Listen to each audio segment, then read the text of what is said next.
కష్టాలు ఎదురైనా ఆ యాత్రను మా పక్షమున ఒక మిఖాయేలు వలె, మా పక్షమున ఒక మిఖాయేలు కావాలి. ఈరోజు యుద్ధం యెహోవాదేనని పోరాడే ఒక మిఖాయేలు మాకు కావాలి. పరలోక సైన్య సమూహమే ఆ రోజు దిగి వచ్చింది.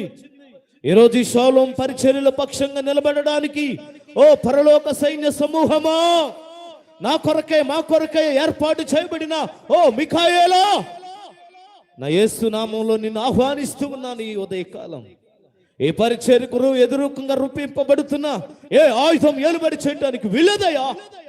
నువ్వు పోరాడాలి, మీరు నిలబడాలి. ఇక్కడ తండ్రి మీ సన్నిధి తోడుగుంచమని ప్రార్థన చేస్తున్నాం. విరుద్ధంగా వ్యతిరేకంగా పనిచేస్తున్న ప్రతిదీ లయమైపోవాలని ప్రార్థన చేస్తున్నాం. నేను మనుషులతో కొట్లాడలేనయ్యా, అధికారులతో మాట్లాడలేనయ్యా. నా పక్షముగా ఒక దూత కావాలి, మా పక్షంగా ఒక సైన్యం కావాలి. మీరు లేపమని ప్రార్థన చేస్తున్నాను. ఆ మిఖాయేలు దూత గవర్నమెంట్ అవుతుందో అధికారులు అవుతారో